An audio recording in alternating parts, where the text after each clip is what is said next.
오늘 요한계시록 8장이죠. 이제 9번째 시간입니다. 요한계시록 8장은 대환란의 이제 두 번째 재앙이죠. 여기 이제 일곱 나팔이 시작이 됩니다. 이제 오늘은 이제 일곱 봉인과 마지막 이제 일곱째 봉인이 하나 남아 있었죠. 일곱째 봉인과 일곱 나팔에 따른 그 환상과 그 상황에 대한 내용을 공부하도록 하겠습니다. 10년 전만 하더라도요, 사실 이 요한계시록을 설교하는 사람들이 별로 많지 않았습니다. 그러나 요즘은 이제 너도나도 이제 요한계시록을 강의를 하죠. 그런데 이제 문제는 뭐냐면 그것을 듣는 청취자들이 그것을 분별할 수 있는 능력이 없다는 거죠. 그래서 많은 사람들이 잘못된 교리에 빠져서 아주 신체를 망쳐버리는 그런 일들이 많이 발생하고 있습니다. 가르치지 않을 때보다도 오히려 가르치는 지금이 더 문제가 되어버린 거죠. 자, 이것은 무엇을 말해주느냐 하면 이 마지막 때에 미혹하는 영들이 그만큼 많이 지금 활동하고 있다는 거예요. 이 성경은 아무도 어떤 모양으로든지 너희를 미혹하지 못하게 하라고 이제 권면하고 있는데, 이 미혹의 영들이 이 성경을 말하지 않는 것이 아니거든요. 미혹의 영들은 성경을 가지고 나옵니다. 그 특징이 뭐냐 하면요, 시기와 때를 구분하지 못하는 게 특징이에요.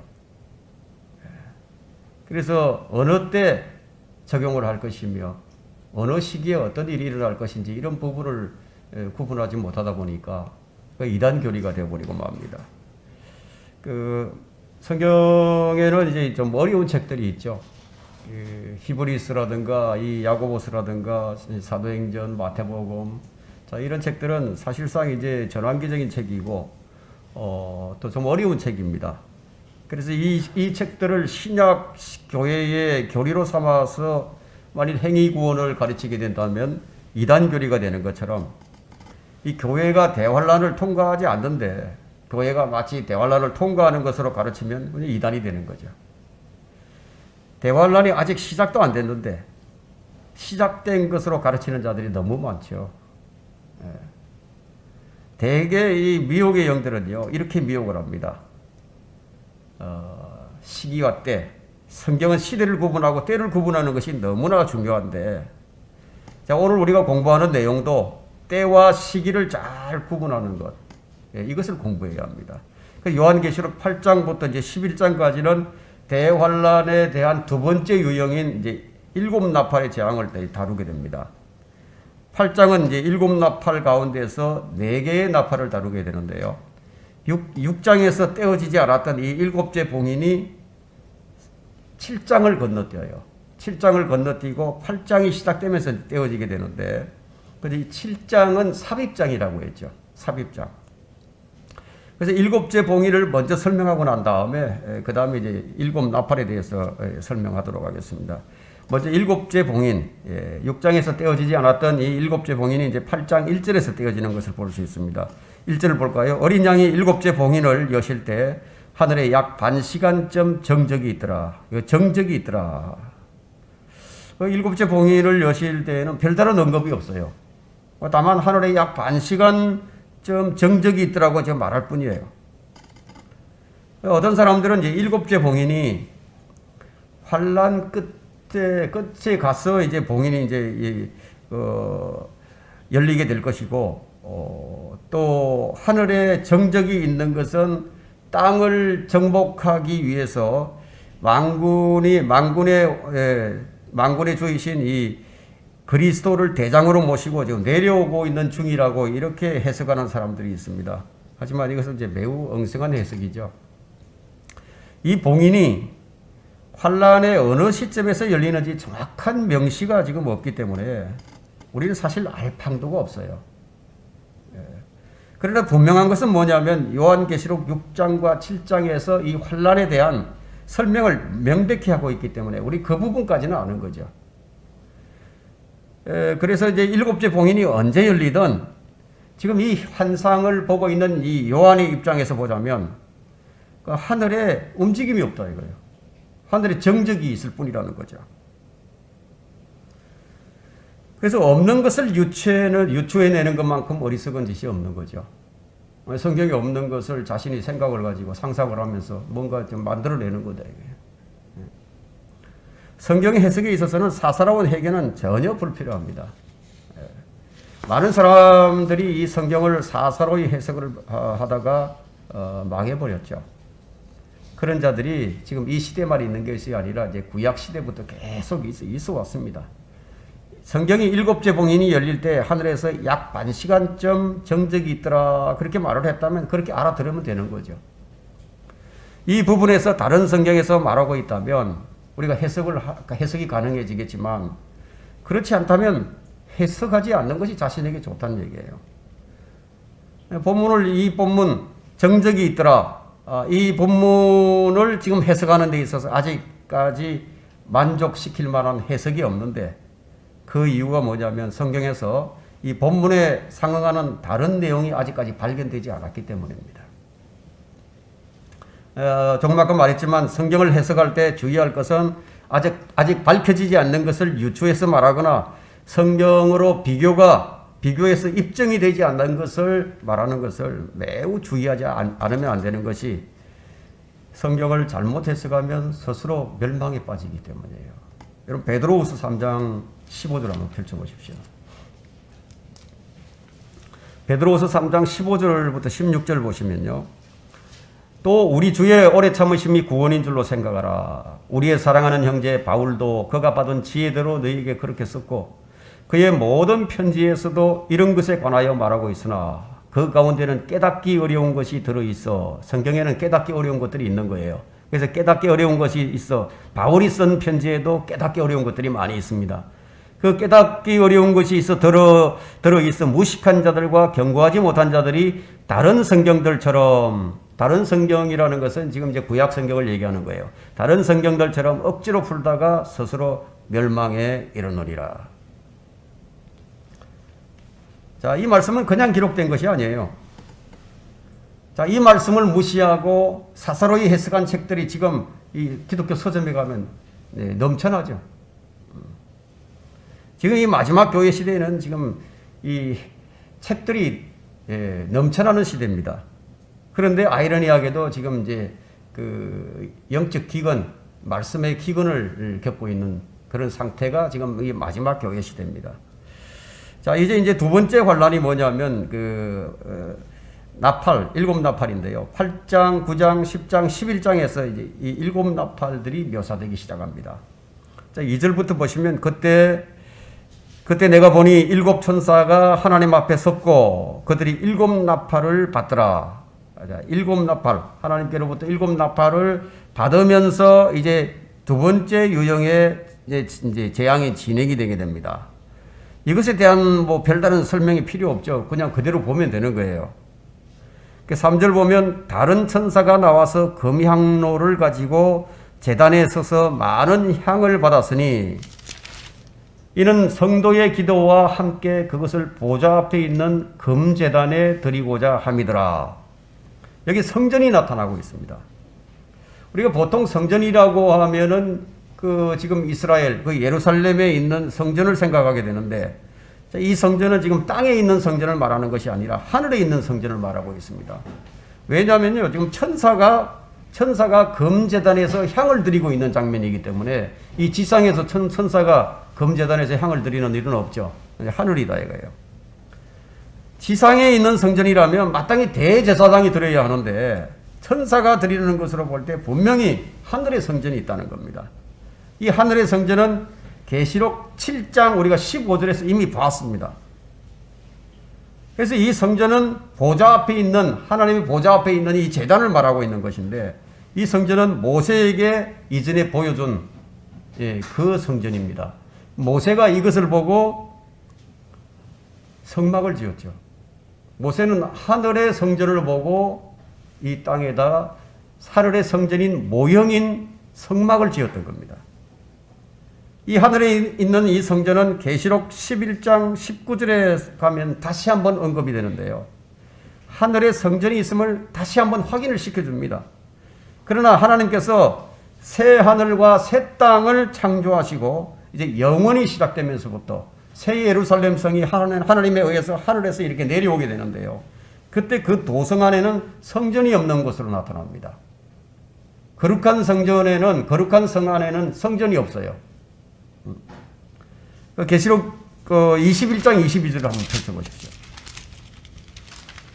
21장 22절이요.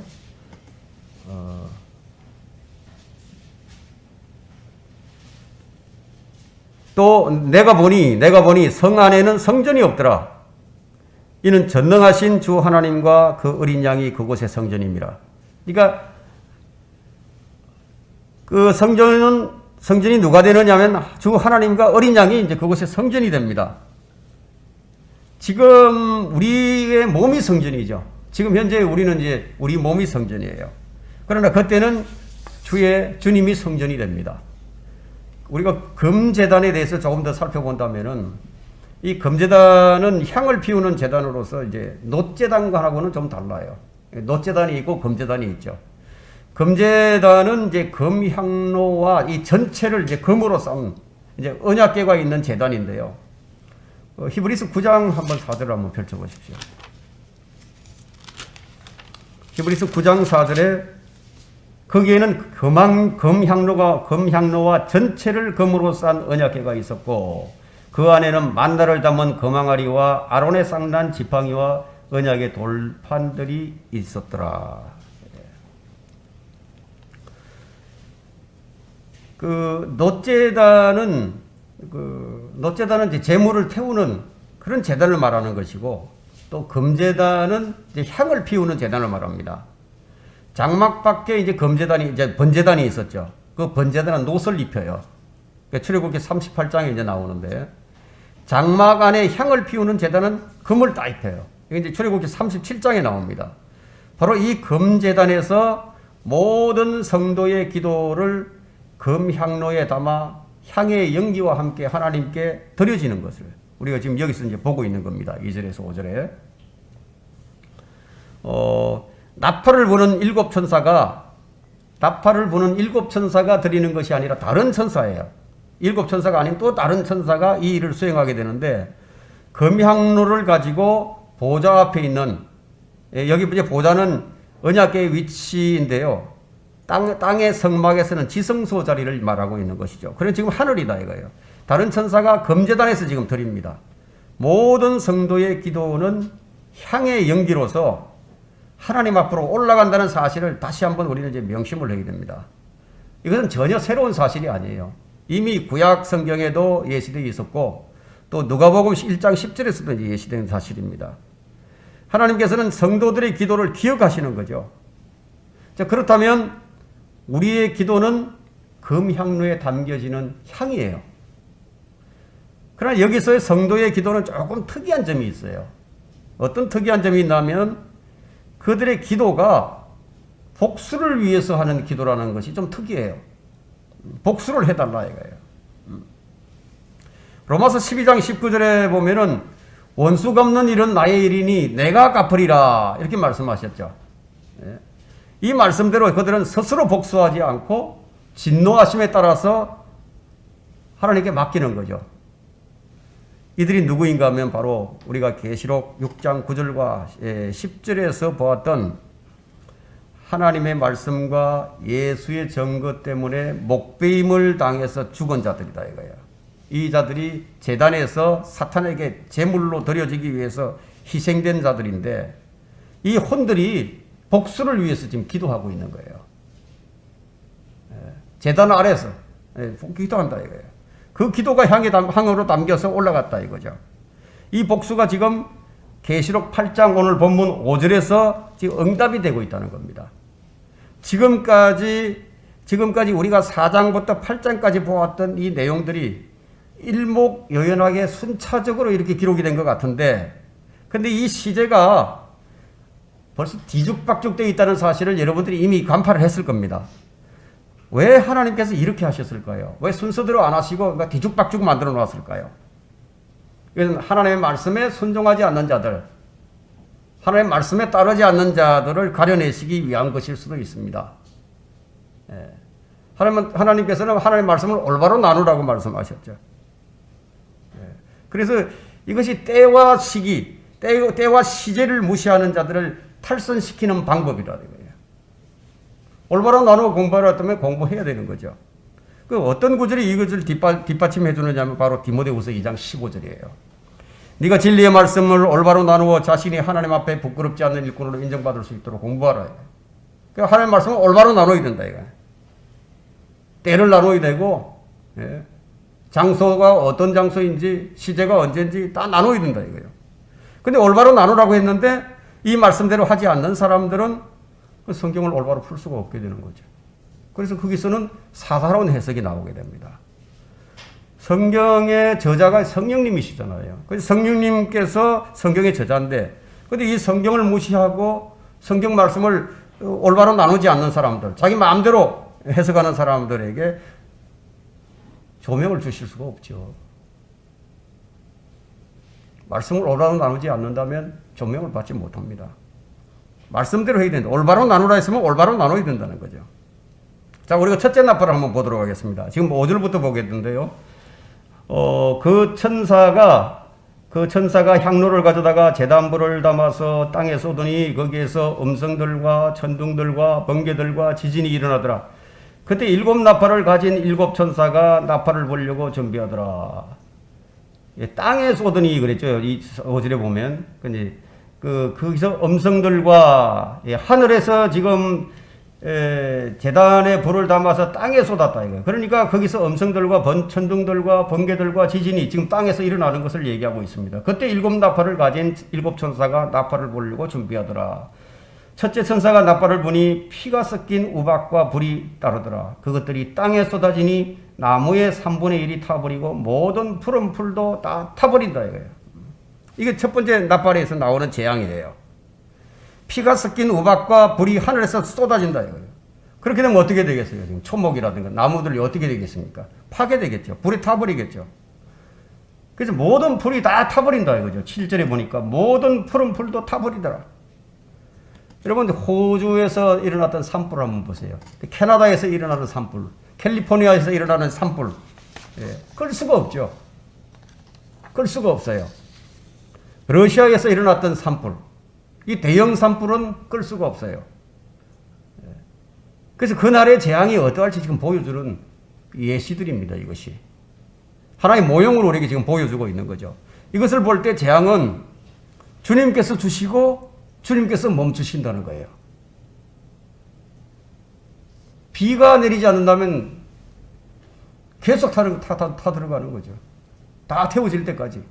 비가 내려야만 꺼지는 거죠.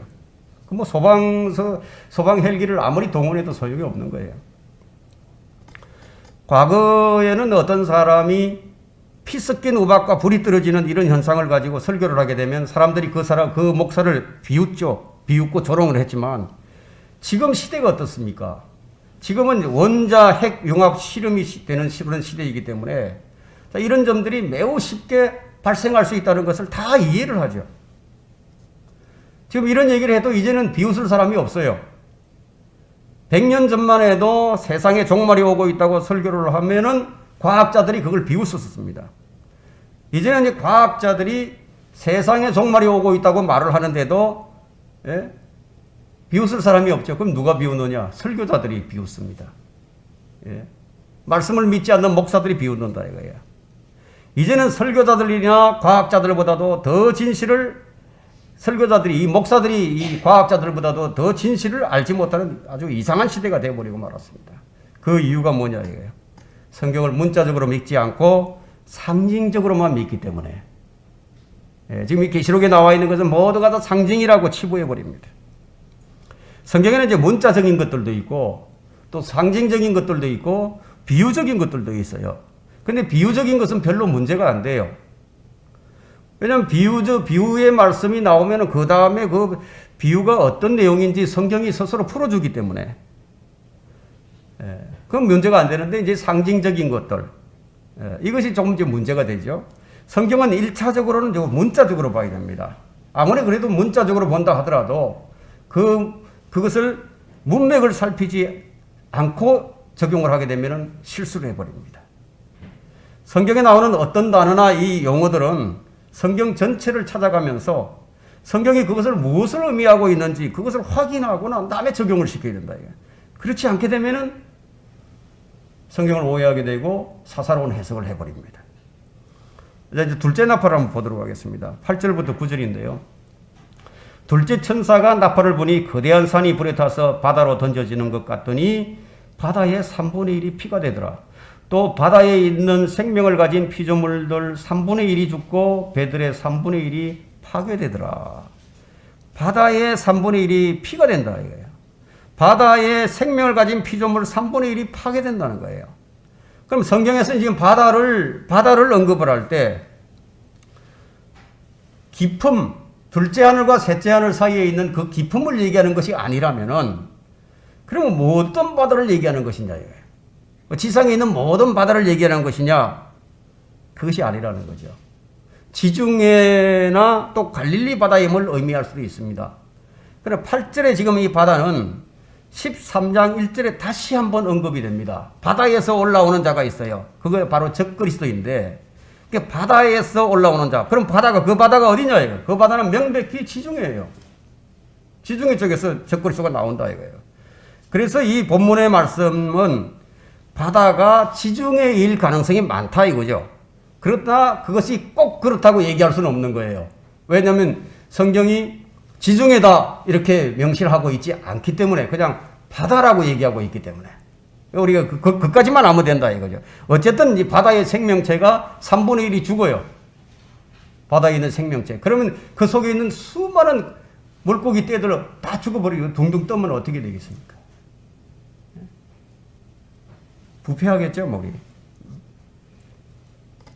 그리고 이제 8절에 보니까 거대한 산이 불에 타서 바다에 던져지는 것 같으니 이건 무엇을 예고하죠? 엄청난 화산 폭발을 예고하고 있죠. 거대한 산이 불에 탄다 이거. 바다의 3분의 1이 피가 되더라. 이것은 계시록 16장에 가면 다시 한번 언급이 됩니다. 바다에 있는 생명을 가진 피조물들 3분의 1이 다 죽어버리고 배들의 3분의 1도 다 파괴된다 이거예요. 만약 이것이 지구의 모든 바다를 말하고 있다면은 그야말로 엄청난 대재앙이 아닐 수 없는 거죠. 이런 일은 핵융합과 원자력 관점에서 볼 때요. 실제로 실현이 가능하다는 거예요. 실제로 그게 가능하다는 거예요. 결코 상징적인 것이 아니라는 겁니다. 근데 셋째 나팔 한번 볼까요? 셋째 나팔은 10절에서 11절에 나오는데요.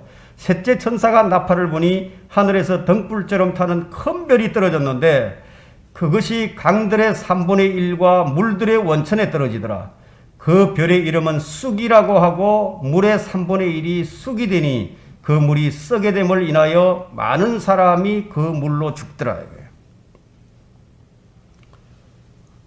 이와 관련된 구절들은 우리가 직접적으로는 예레미야 9장 11절을 한번 펼쳐보십시오. 예레미야 9장 11절. 15절. 예레미야 9장 15절.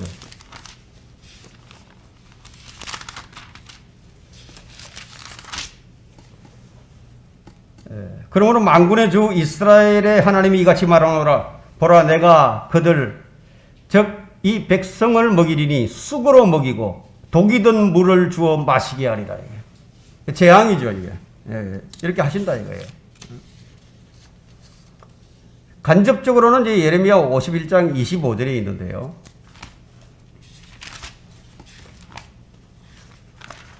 예레미야 51장 25절에 주가 말하노라. 온 땅을 멸하는 오 파괴시키는 산아 보라. 내가 너를 대적하노라. 내가 네게 내 손을 펴서 너를 바위들로부터 굴러내리고 너를 불탄 산이 되게 하리라. 이게 불탄 산이 나오죠. 이렇게 하신다는 겁니다. 물이 썩게 되어서 사람들은 그 물을 마시면 죽게 되는데 그 물이 이제 독이 된다는 거죠. 먹으면 죽는다는 거죠. 이 기간에 환난 성도들, 이기는 자들이 있죠. 환난 성도들, 이기는 자들인데 이 마가복음 우리가 6장 17절과 18절을 보게 되면요.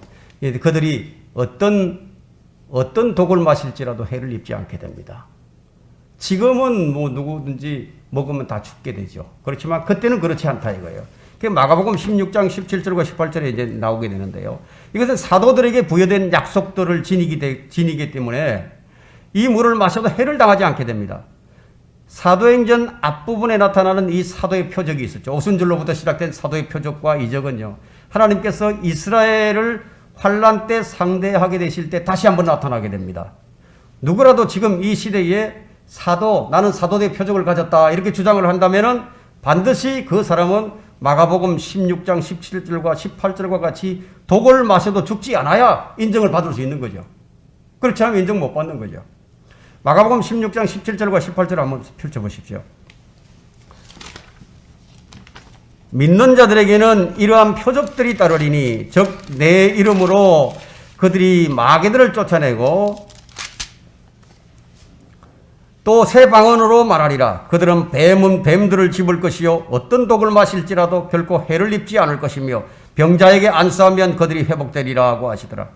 이런 표적들은 사도행전에서 사도들과 함께 시작되었다가 사도들과 함께 사라져버렸다 이거예요. 그래서 사도 시대 이후부터 지금까지 이런 표적들을 지닌 자들이 한 번도 일어나지 않았어요.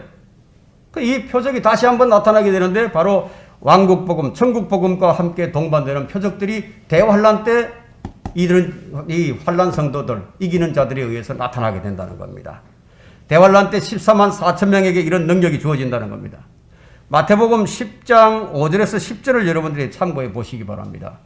천국복음을 전하라고 제자들을 12제자를 내보낼 때 그들에게 어떤 능력을 주어서 어떤 권능을 주어서 내보냈는지 그걸 참고해 보시라는 얘기예요. 천국복음을 위임받은 제자들은 병든 자들을 고쳐주고 문둥병 자들을 깨끗하게 해주고 죽은 자들도 살리고 마귀들도 다 쫓아내고 값없이 받았기 때문에 값없이 주었습니다. 오늘날 이 사도들의 표적을 자랑하는 은사주의자들은 이 말씀에 비추어 본다면 모두가 가짜로 판명나는 거죠. 전부 가짜예요. 지금 거의 모든 이단들은 환란 때에 대한 진리를 지금 얘기하고 있는 겁니다. 만약에 지금 그들이 전하는 이 복음을 나중에 대환란에 들어가서 전한다면은 그거는 이제 올바른 복음이 되죠. 그게 진리가 되죠. 지금 전하면 그건 진리가 아니다. 이단이 돼버린다 이거예요. 오늘날 치유나 성령 세례나 방언 그리고 침례에 의한 중생에 대한 모든 거짓된 가르침은요, 하나님의 말씀을 여러분이 보듯이 쉬운 단어로 쓰여 있는 내용임에도 불구하고 이것을 거부하는 사람들에 의해서 잘못 적용된 환란 때 진리예요. 환란 때. 대환란 때 진리를 지금 전하고 있다 이거예요. 여러분이 성경을 읽을 때 하나님께서 여러분에게 주신 그대로의 내용을 신뢰한다면 여러분은 전천년 체계를 인식할 수 있게 됩니다. 그대로 인식을 한다면요. 그래서 우리가 가진 전천년 그 체계가 전천년 신앙이 올바른 신앙이라는 겁니다. 이스라엘에게 주어진 표적, 이적과 기적, 이 기적의 올바른 때를 초림과 재림 때에 연관시켜서 우리가 알 수 있는 겁니다. 초림 때도 이런 기적이 있었어요. 그럼 다시 한번 대환란 직전, 재림 직전에 다시 한번 이런 기적이 있을 것이라는 겁니다. 이런 표적들이. 대부분의 이단 교리는 환란 때의 진리를 지금 이 시대에 적용하는 것에서 비롯됩니다. 제7일 안식교도 마찬가지고요. 그 이유는 이제 환란 때 사람들이 제7일 안식일을 지키게 되거든요. 대환란 때는 지금 우리처럼 주일날 모이는 게 아니라 그 사람들은 토요일날 모이게 된다 이게요. 그리고 안식일들이 토요일날 모이잖아요. 그리고 성전 경배를 하게 되죠. 우리는 지금 성전 경배를 하는 게 아니잖아요. 우리 예배 장소를 정하고 우리가 모여서 이제 구원받은 성도들이 각자 개개인이 전부 성전이니까 그 사람들이 모여서 하나님께 경배 드리는데 그때는 그렇게 안 한다 이거예요. 성전에 가서 예배 드리는 거예요. 그리고 그 성전에 제물을 드린다 이거 제물을. 동물의 피를 가지고 제물을 드렸죠. 그걸 다시 한번 한다는 얘기예요. 성령을 받기 위해서 유대인들은 성령을 받기 위해서 어떻게 해야 되느냐? 예수의 이름으로 죄 사함 받는 그 침례를 받아야 된다 이거죠. 그 성령이 그들의 그날에 모든 육체에 부어진다고 사도행전 2장 17절과 18절을 말씀하고 있고 요엘 2장을 얘기하고 있죠. 그러니까 베드로가 사도행전 2장에서 설교한 것은 요엘 2장을 가지고 인용해서 설교를 한 거예요. 그 내용을 그대로 이제 설교했던 겁니다. 그런 일들이 다시 한번 대환란 때 이제 일어난다는 거예요. 그럼 오늘날 이 지상의 모든 이단들은 진리를 왜곡해서 거짓을 가리킨다 이거야. 진리를 왜곡해버리면 거짓이 됩니다. 그 이유는 그들이 이 땅에서 문자적이고 실제적이며 눈에 보이는 이 천년의 기간에 문자적으로 왕국을 통치하고 실제 우리 눈에 보이는 왕국을 통치하시기 위해서 눈에 보이는 예수 그리스도의 재림을 믿지 않기 때문이라는 거예요. 이것이 문제의 근원입니다. 실제적이고 문자적인 천국을 보이지 않는 영적인 나라로 보는 데서 첫 단추가 잘못 깨어지자 계속해서 그 다음부터는 뭐 잘못돼 나가는 거예요. 단추 하나가 잘못 깨어지기 때문에 계속 잘못 나가는 겁니다. 자, 넷째 나팔을 한번 보겠습니다. 12절부터 13절에 나오죠. 넷째 천사가 나팔을 보니 해의 3분의 1과 달의 3분의 1과 별들의 3분의 1이 강탈을 당하여 그것들의 3분의 1이 어두워지니 낮이 그 3분의 1 동안 비치지 못하고 또 밤도 마찬가지더라. 내가 보고 들으니 하늘 가운데로 날아가는 한 천사가 큰 음성으로 말하기를 땅에 사는 자들에게 화 있으리라 화 있으리라 화 있으리라. 이는 새 천사가 이제 불려고 하는 다른 나팔 소리들 때문이라. 그러니까 앞에 부러졌던 이 네 번의 나팔보다는 나중에 불려지는 이 세 번의 나팔이 훨씬 더 엄청난 재앙을 지니고 있다는 얘기가 되겠죠. 넷째 나팔을 보면 해, 달, 별의 3분의 1이 어두워져서 낮과 밤이 3분의 1 동안 비치지 못한다고 하고 있는데 이 재앙은 바로 계시록 6장 12절에서 일어나는 현상과 매우 흡사합니다. 계시록 6장 8장과 9절에 이제 비교가 되는데요. 지금